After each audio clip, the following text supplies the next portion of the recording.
Assalamualaikum warahmatullahi wabarakatuh. Alhamdulillah, syukrulillah. Kita memuji Allah yang memberikan ilmu, mengajarkan kepada kita arti kebenaran, kehidupan yang mudah-mudahan selalu memberikan kemaslahatan bagi kita semuanya. Nah, kesempatan yang berbahagia ini kita melanjutkan sisi maqasid syariah dalam hubungannya pada ekonomi Islam. Betapa maqasid syariah menjadi barometer kegiatan ekonomi syariah, terutama karena apa? Ekonomi Islam itu merupakan aktualisasi dari maqasid perintah Islam dengan 5 prinsip yang sangat masyhur. Di antaranya tentu pertama adalah keadilan. Yang kedua adanya tahurah, kebersihan. Lalu ada kesederhanaan, ada kemurah hatian, dan tentu masalah moralitas. Ini menjadi penting sehingga menjadi fondasi halalnya rizki dan terjauhkannya dari larangan-larangan syariah Islam. Kita memahami untuk menegakkan itu semua, ya, banyak hal yang harus dijalankan, terutama misalnya dalam hal maqasid ini dikembangkan 6 prinsip. Beberapa hal yang penting untuk kita kemukakan, misalnya kriteria tentang yang pokok, ya. Tadi kita singgung tentang darurah, tentang tahsiniyah, ya, tentang hal yang primer, tentang yang sekunder, betapa itu semua masuk di dalam lingkup, ya, kemaslahatan yang merujuk pada kemakmuran dan kebaikan umat manusia, umat Islam. Tentunya di dalam hal ini prinsip kriteria pokok itu adalah alokasi pengeluaran harus diperuntukkan untuk kesejahteraan masyarakat. Itu nomor satu. Lalu penghapusan kesulitan, bahaya, lalu kepentingan mayoritas yang jauh lebih besar, yang lebih amah, harus didahulukan, muqaddamun, daripada yang minoritas. Lalu termasuk di dalamnya adalah hal-hal yang bersifat publik, itu juga lebih didahulukan daripada hal yang bersifat private. Dalam konteks keindonesiaan tentu pajak itu menjadi kewajiban dari masyarakat, dan wajib di dalam konteks ini zakat. Nah, mestinya ada rekomendasi zakat itu menjadi pengurang daripada pajak, sehingga pembebanan itu tidak terlalu besar pada rakyat. Sedangkan pada sisi betapa kemudian pajak pun itu boleh kemudian dijalankan asal kemudian memiliki kriteria atau prasyarat yang harus dijalankan. Diantaranya adalah benar-benar pengeluaran itu diperlukan untuk merealisasikan proyek kemaslahatan masyarakat. Lalu beban pajak tidak boleh terlalu dihadapkan pada penanggungan dan pendistribusian yang harus merata, termasuk tentu dana pajak tersebut, ya, yang terkumpul dilakukan, dibelanjakan secara jujur dan transparan kepada semua masyarakat yang telah membayar pajak. Dengan demikian, para sahabat sekalian, ada hal yang juga menjadi penting dalam bahasan ini. Sosok ulama besar Muhammad Izzuddin, ya, bin Abdussalam, ketika menyusun kitab Qawaid Ahkam fi Masalihil Al-Anam, ya, kemaslahatan manusia, itu menunjukkan betapa hukum syariah itu dikembalikan kepada salah satu kaidah, misalnya jalbul masalih wa daf'ul mafasid, yang sebelumnya sudah kita singgung. Kita ini boleh ada kebaikan yang harus diraih, tetapi menolak dari keburukan itu harus diutamakan. Kaitan dengan ini tentu ada al-ahkam, ya, al-khamsah, adanya wajib, sunnah, mubah, makruh, dan haram.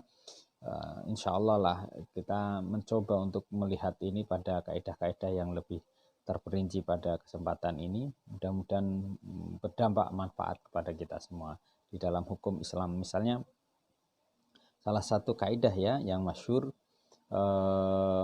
al aslu fil muamalah al ibahah illa idza dalla alaihi ta'ala tahrimihi.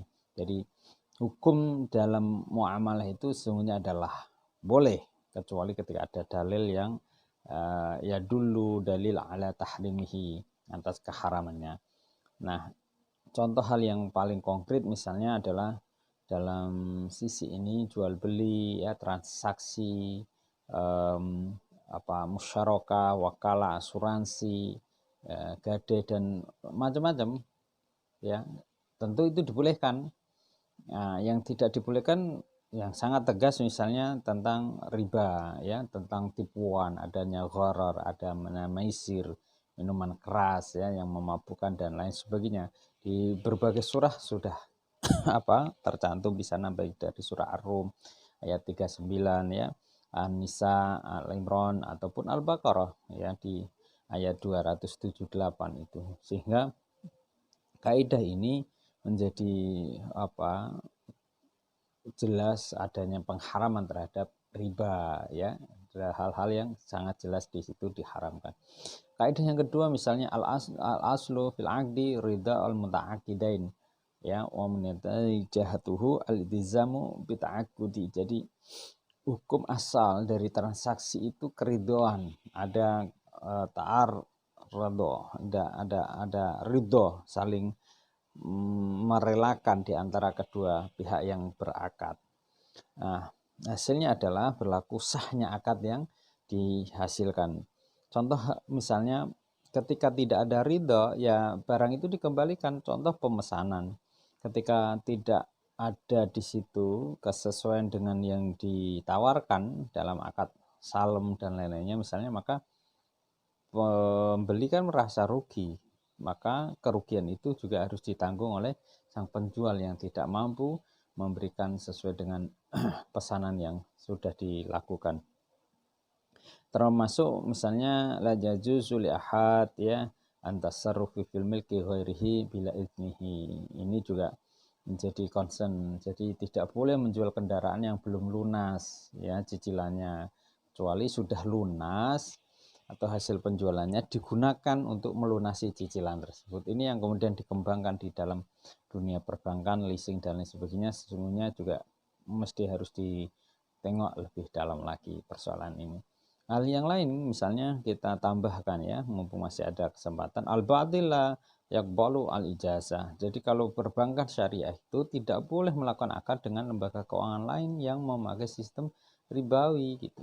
Hingga akad bisa saja dianggap sah apabila lembaga keuangan lain itu bersedia menggunakan akad-akad yang diberlakukan dalam dunia perbankan syariah, ketika kemudian kita tadi sebelumnya sudah menyinggung tentang perbankan syariah dan bank konvensional. Nah, kaidah lain yang penting juga untuk kita bahas secara singkat adalah al-ajru wa dhamanu la yaltazim aini. Pemberian upah dan tanggung jawab untuk mengganti kerugian tidak berlaku berjalan bersamaan. Contoh misalnya ya pada sisi kontrak atau sewa kendaraan penumpang untuk family gathering misalnya. Nah, tetapi penyewa menggunakan barang yang berat melalui jalan yang rusak berat, akibatnya kendaraan pun rusak berat, maka si penyewa itu sebagai contohnya harus mengganti kerusakan tersebut. Nah, hal yang lain banyak sekali dari pengembangan kaidah ini. Misalnya al-kharad bin damani. Jadi manfaat suatu benda merupakan faktor pengganti dari kerugian. Dengan demikian selain hal-hal yang tentu sudah sangat masyhur, kita bisa melihat pengembangan kaidah-kaidah ini. Tadi saya singgungkan hanya beberapa karena singkatnya waktu yang kita bahas pada kesempatan ini. Maka termasuk misalnya kaidah zawadus syar'i yunafi wa domana ya, ketika ada sesuatu yang dibolehkan oleh syariat tidak dijadikan objek tuntutan ganti rugi. Orang yang membangun sumur di tanahnya sendiri lalu ada ternak hewan yang temannya meninggal di situ, maka temannya itu tidak boleh ya menuntut karena itu sudah barang yang dia miliki sendiri. Dan kaidah-kaidah demikian ini menjadi penting dalam kerangka kita mengembangkan ekonomi Islam dalam perkembangan milenial yang seperti sekarang ini virtual ya. Dalam kondisi demikian dibutuhkan banyak ijtihad sesuai dengan kaidah-kaidah yang Allah benarkan menurut syariah kita. Mudah-mudahan Allah selalu bimbing. Kurang lebihnya saya mohon maaf. Insya Allah bertemu lagi dalam kesempatan yang lain. Assalamualaikum warahmatullahi wabarakatuh. Assalamualaikum warahmatullahi wabarakatuh. Alhamdulillah, wasyukrulillah. Kita memuji Allah yang memberikan ilmu, mengajarkan kepada kita arti kebenaran, kehidupan yang mudah-mudahan selalu memberikan kemaslahatan bagi kita semuanya. Nah, kesempatan yang berbahagia ini kita melanjutkan sisi maqasid syariah dalam hubungannya pada ekonomi Islam. Betapa maqasid syariah menjadi barometer kegiatan ekonomi syariah, terutama karena apa? Ekonomi Islam itu merupakan aktualisasi dari maqasid perintah Islam dengan 5 prinsip yang sangat masyhur. Di antaranya tentu pertama adalah keadilan. Yang kedua adanya tahurah, kebersihan. Lalu ada kesederhanaan, ada kemurah hatian, dan tentu masalah moralitas. Ini menjadi penting sehingga menjadi pondasi halalnya rizki dan terjauhkannya dari larangan-larangan syariah Islam. Kita memahami untuk menegakkan itu semua, ya, banyak hal yang harus dijalankan, terutama misalnya dalam hal maqasid ini dikembangkan 6 prinsip. Beberapa hal yang penting untuk kita kemukakan, misalnya kriteria tentang yang pokok, ya. Tadi kita singgung tentang darurah, tentang tahsiniyah, ya, tentang hal yang primer, tentang yang sekunder, betapa itu semua masuk di dalam lingkup, ya, kemaslahatan yang merujuk pada kemakmuran dan kebaikan umat manusia, umat Islam. Tentunya di dalam hal ini prinsip kriteria pokok itu adalah alokasi pengeluaran harus diperuntukkan untuk kesejahteraan masyarakat. Itu nomor 1. Lalu penghapusan kesulitan, bahaya, lalu kepentingan mayoritas yang jauh lebih besar, yang lebih ammah harus didahulukan, muqaddamun, daripada yang minoritas. Lalu termasuk di dalamnya adalah hal-hal yang bersifat publik, itu juga lebih didahulukan daripada hal yang bersifat private. Dalam konteks keindonesiaan tentu pajak itu menjadi kewajiban dari masyarakat, dan wajib di dalam konteks ini zakat. Nah, mestinya ada rekomendasi-rekomendasi zakat itu menjadi pengurang daripada pajak, sehingga pembebanan itu tidak terlalu besar pada rakyat. Sedangkan pada sisi betapa kemudian pajak pun itu boleh kemudian dijalankan asal kemudian memiliki kriteria atau prasyarat yang harus dijalankan. Diantaranya adalah benar-benar pengeluaran itu diperlukan untuk merealisasikan proyek kemaslahatan masyarakat. Lalu beban pajak tidak boleh terlalu dihadapkan pada penanggungan dan pendistribusian yang harus merata, termasuk tentu dana pajak tersebut, ya, yang terkumpul dilakukan, dibelanjakan secara jujur dan transparan kepada semua masyarakat yang telah membayar pajak. Dengan demikian, para sahabat sekalian, ada hal yang juga menjadi penting dalam bahasan ini. Sosok ulama besar Muhammad Izzuddin, ya, bin Abdussalam, ketika menyusun kitab Qawaid Ahkam fi Masalahil Al-Anam, ya, kemaslahatan manusia, itu menunjukkan betapa hukum syariah itu dikembalikan kepada salah satu kaidah, misalnya jalbul masalih wa daf'ul mafasid, yang sebelumnya sudah kita singgung. Kita ini boleh ada kebaikan yang harus diraih, tetapi menolak dari keburukan itu harus diutamakan. Kaitan dengan ini tentu ada al-ahkam, ya, al-khamsah, adanya wajib, sunnah, mubah, makruh, dan haram. Insya Allah lah kita mencoba untuk melihat ini pada kaidah-kaidah yang lebih terperinci pada kesempatan ini. Mudah-mudahan berdampak manfaat kepada kita semua di dalam hukum Islam. Misalnya salah satu kaidah, ya, yang masyhur, al-aslu fil muamalah al-ibahah illa idza dalla alaihi ta'ala tahrimihi. Jadi hukum dalam muamalah itu sesungguhnya adalah boleh, kecuali ketika ada dalil yang ya dulu dalil ala tahrimihi, atas keharamannya. Nah, contoh hal yang paling konkret misalnya adalah dalam sisi ini jual beli, ya, transaksi musyarakah, wakalah, asuransi, gade dan macam-macam ya. Tentu itu dibolehkan.